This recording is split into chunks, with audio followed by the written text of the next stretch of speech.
چشمم وا تو کردی. جهانی نو و من احیا تو کردی.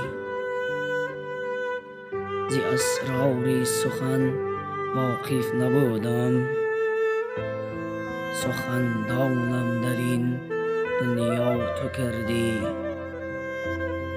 هیچ کار بی استاد میسر نشود، کار بی استاد بی بنیاد است.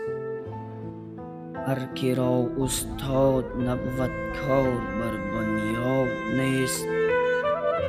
در ره معنی رفیق بهتر از استاد